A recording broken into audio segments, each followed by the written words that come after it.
Bonjour, nous voilà arrivés à la vidéo numéro 3 à propos de comment tenir nos résolutions, les résolutions que nous faisons en fin d'année pour l'année à venir. Comment les tenir?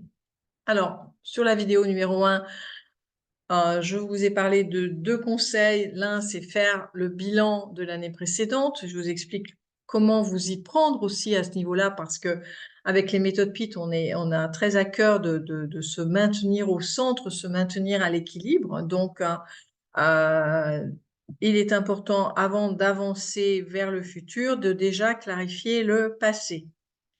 Comment s'est passée l'année écoulée, mois par mois. Ensuite, lister en vrac tous les désirs, projets, souhaits, objectifs que j'aurais si la vie avait aucune limite, si je pouvais tout faire et que j'avais tous les moyens. Qu'est-ce que je ferais? Donc, c'est effet baguette magique. Si tout était possible, qu'est-ce que je ferais? Et je vous ai suggéré d'en lister une centaine. En fait, c'est pour vraiment ouvrir votre imaginaire, pour que vous sortiez peut-être d'un carcan limité. Euh, J'aimerais faire ça, mais je ne peux pas. J'aimerais faire ça, mais je ne peux pas. Donc, de sortir de ce je ne peux pas pour vraiment ouvrir des portes à l'intérieur de vous, dans votre inconscient. Dans la vidéo numéro 2, on va maintenant, à travers cette liste, vous la gardez, quelle qu'elle soit, vous la gardez. Et vous allez maintenant les classer. Donc, vous allez classer les projets à court terme, à moyen terme et à long terme. Et dans un premier temps, ces projets sont des projets réalistes. Parce que l'idée, pour certains d'entre eux, seront réalisés dans l'année qui vient, l'année qui s'annonce. Donc, projet court terme réaliste, avec un objectif à atteindre qui est donc dans le court terme, et aussi précis. Je vous demande de noter précisément ce que vous voulez, qu'est-ce que vous voulez atteindre comme objectif. Et je vous demande également, c'est de ne pas mettre la barre trop haute. Quand je dis réaliste, c'est atteignable. Et si ça fait partie des projets à court terme, alors atteignable dans un court terme. Ça veut dire moins de 2 mois. Ensuite, vous avez la liste des projets à moyen terme, c'est environ 5-6 mois, et long terme, 1 année ou plus. Donc maintenant que vos projets sont bien classés, vous allez les classer par ordre d'importance et vous allez prendre le premier projet et vous poser la question pourquoi. Donc ça, c'est tout le contenu de la vidéo numéro 2 que je développe dans le détail. Maintenant, on arrive à la numéro 3 et là, on va commencer à projeter dans le futur. Projeter dans le futur. Je prends mon premier objectif et je me pose la question, comment je me sens? Qu'est-ce que je vais faire quand il sera réalisé? Je peux créer ce qu'on appelle un vision board. Ça veut dire c'est un écran, un grand papier, où je vais soit dessiner, soit faire du collage, du découpage, soit peindre, soit écrire dans tous les sens. Ce que je veux faire, comment je l'imagine, comment il sera réalisé. Si par exemple je veux déménager dans une maison, comment elle va être cette maison? Je vais commencer à l'imaginer, je vais commencer à la créer, je vais commencer à la projeter. Mon nouveau travail, comment il va être? Qu'est-ce que je voudrais? Une bonne ambiance, un meilleur salaire, plus de créativité, un patron avec lequel je vais bien m'entendre.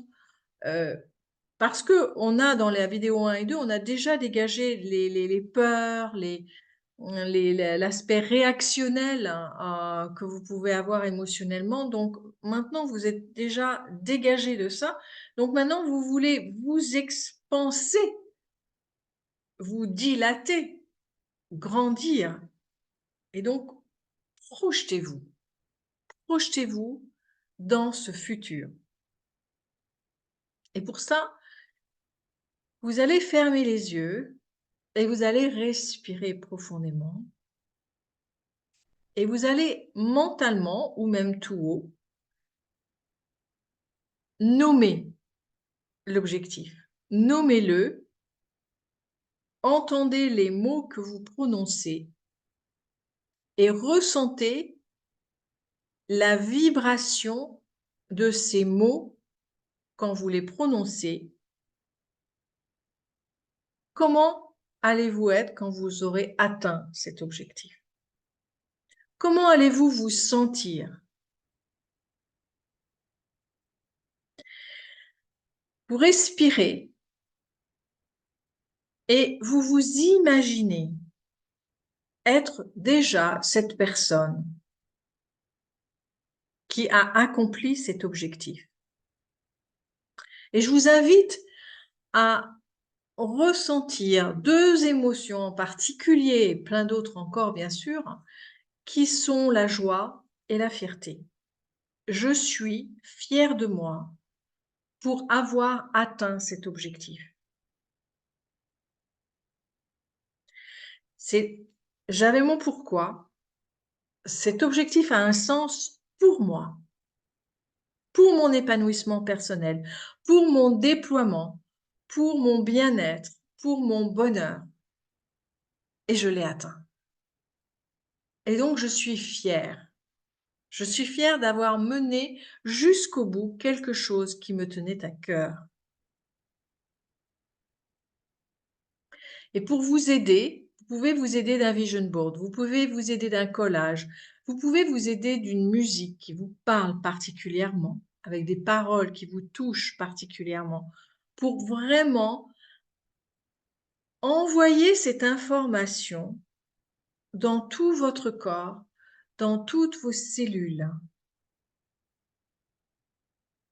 Je suis cette personne qui a atteint cet objectif. Je suis fière de moi.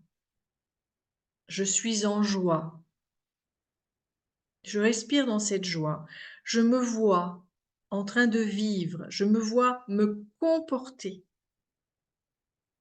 de cette nouvelle manière. Je me vois le dire aux autres. Ça y est, je l'ai fait. J'ai mis 2 mois, j'ai mis 6 mois pour le faire, mais je l'ai fait. Et je vous invite, tout en faisant cette projection dans le futur, à nouveau de interroger votre intérieur. Est-ce qu'il y a une objection? Y a-t-il une objection? Des peurs, des conditionnements, des programmes. Peut-être que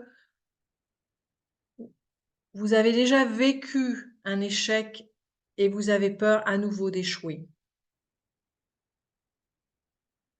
Alors, s'il y a une nouvelle chose qui remonte, ou ce que vous n'avez pas dégagé de l'année précédente ou d'un autre événement il y a 10 ans, vous allez le reprendre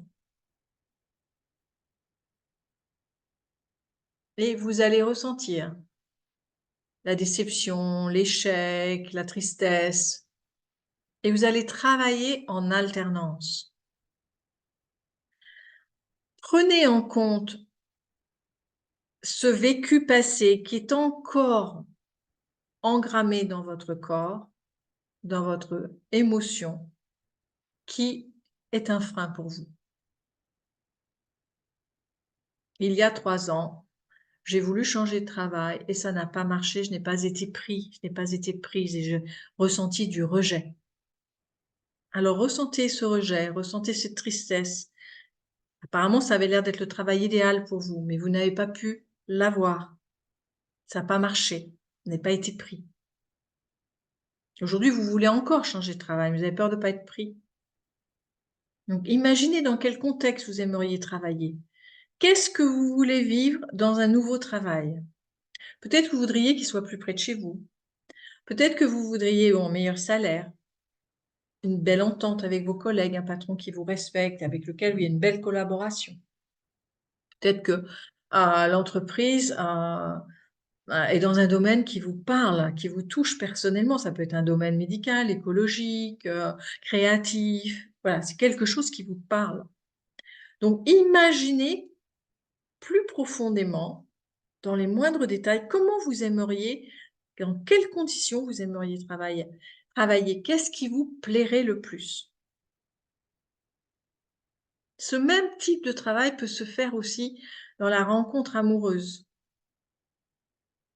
Il y a les échecs de vie passée, de toutes les expériences que vous avez pu avoir, et puis il y a quel genre de personne vous aimeriez rencontrer. Comment vous vous sentiriez si vous étiez en couple? Peut-être qu'il y a des réserves, peut-être qu'il y a des peurs. Donc je vous invite maintenant à aller chercher encore d'autres peurs, si vous en avez déjà délogé certaines dans les vidéos précédentes, donc je vous y invite, et la projection dans le futur. Et vous allez travailler en alternance.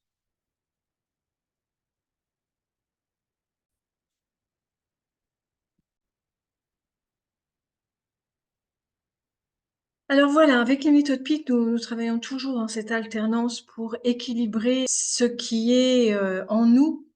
C'est aussi l'équilibre entre le conscient et l'inconscient. Il y a nos désirs d'un côté, nos aspirations profondes, et puis de l'autre côté, il y a nos programmes qui bloquent. Et donc, c'est la partie invisible de l'iceberg, et les scientifiques nous l'ont bien démontré.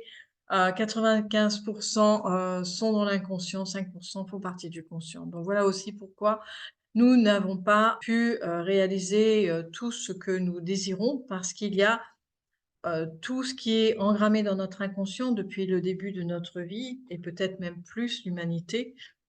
Donc voilà, par ce travail d'alternance, c'est un outil, un des nombreux outils des méthodes PIT que nous utilisons beaucoup pour annuler les programmes, nous permet d'accéder à nos désirs, mais nos désirs qui sont alignés avec nos désirs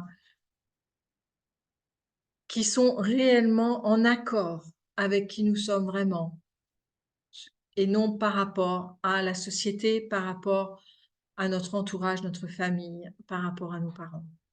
Donc, je vous souhaite un beau visionnage, de beaux exercices. Vous pouvez y revenir dans toute l'année parce que, bon, peut-être à un moment donné, vous allez trouver que un de vos objectifs est quelque chose que vous avez à cœur, mais il y a quand même quelques blocages. Donc, je vous souhaite de vous épanouir le plus possible, et je vous souhaite une merveilleuse, belle année 2024 avec la réussite de nombreux projets qui vous tiennent à cœur. À très vite pour d'autres vidéos.